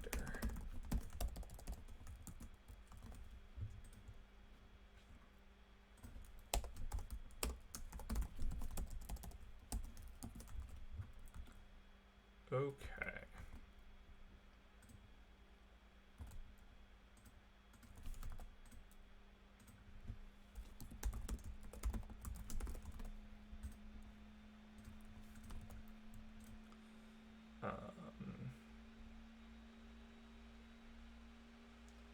Getting closer.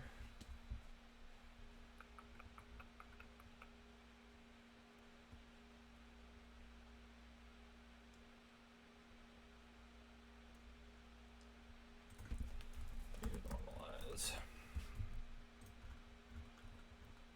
All right. Bink. Amazing. Okay. Cool. So we have successfully generalized our gates. Now let's just fix the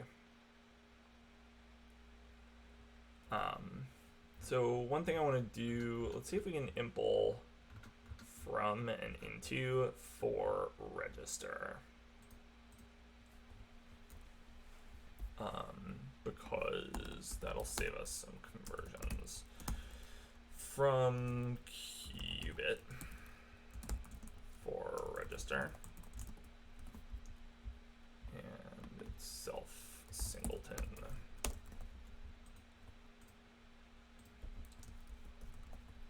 Okay, does that fix a lot of my problems? Whoa, it fixes all of my problems immediately. Okay, that's very cool. I could have done that instead of writing singleton over and over again in some earlier things, but that's all right. Target test. And something terrible happens. Unexpected panic. Nice. Okay, let's go ahead and commit this. Generalize quantum gates and registers to be dynamically sized. Origin circuit.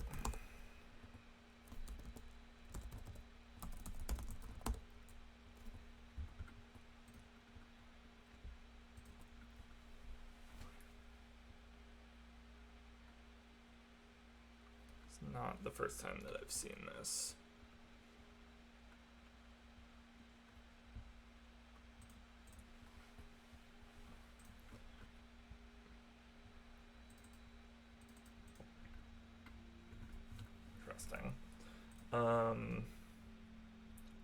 let's kill the window.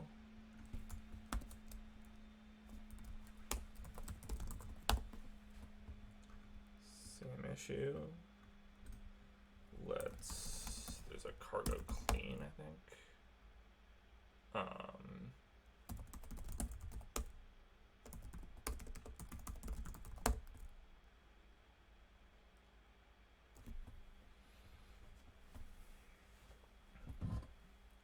And I'm getting close to the time when I need to wrap up. So didn't get as far as I wanted to today, but I think this was a kind of a big deal to generalize. Okay, now we get something properly yelling at us, so that's exciting.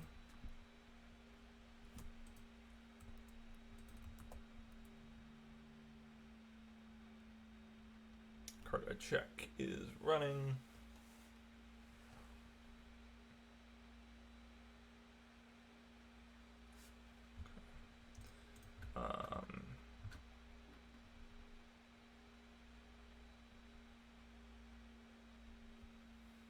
Okay, now it expects registers. It's not getting it. So do I need to implement into also?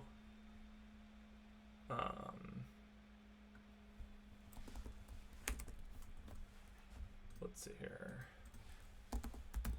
Implement into. Oh, you just implement from, so that's not the issue. I want to automatically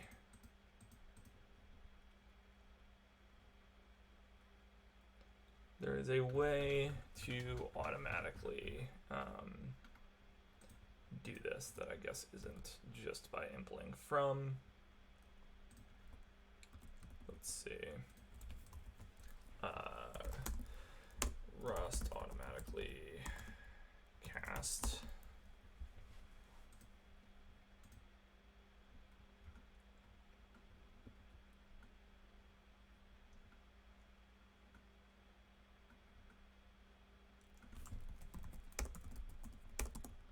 There's a trait that you can Rust trait cast.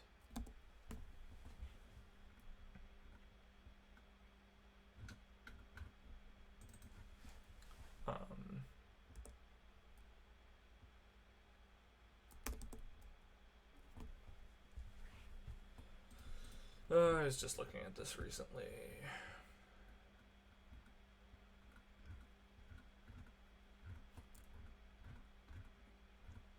Trait bounds.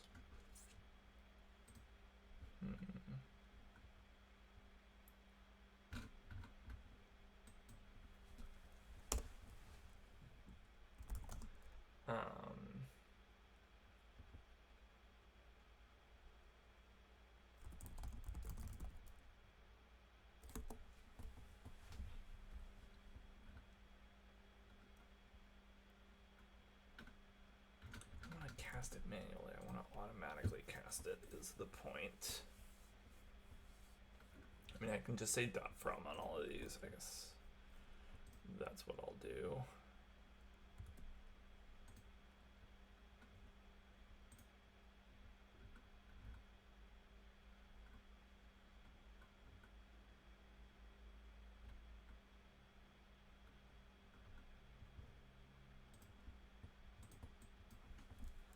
Rust function overloading traits. Is that what I want?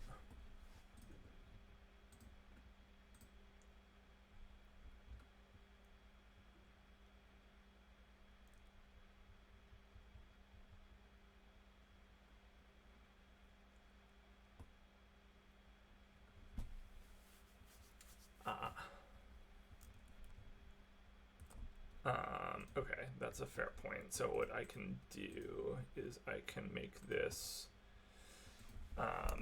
anything that can be put into a register.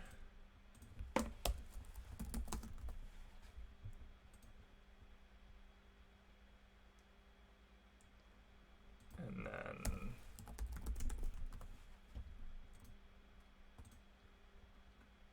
okay, and now my applies work. So almost equals, I can do the same thing. To self ball into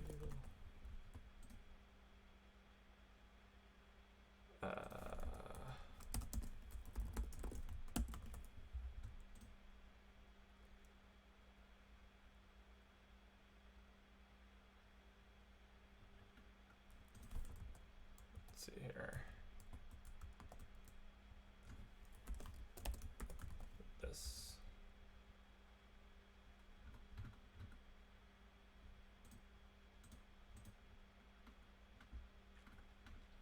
And then we can do the same thing.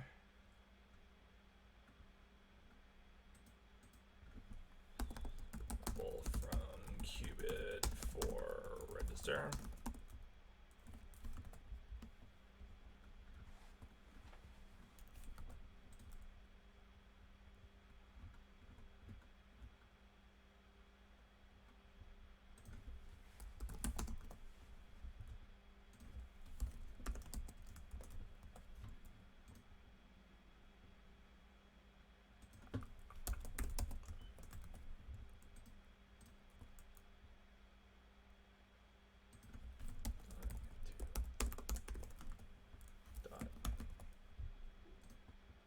No.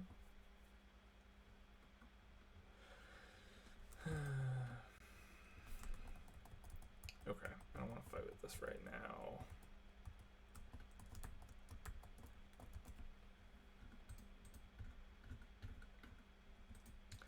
I don't want to fight with this right now, and I need to run anyway, so I think I'm going to call it here, and next time we'll finish with the types here. Hopefully everything will be working in the general case, and then we can get back to implementing our quantum circuit properly.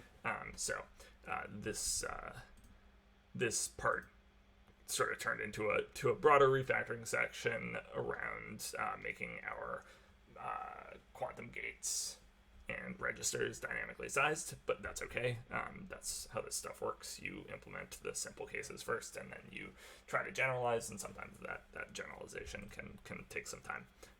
So that's what happened today, but that's fine. Anyhow, hope everybody is doing well, has a good one. I will be back maybe tomorrow, otherwise Monday. So see you then. Take care.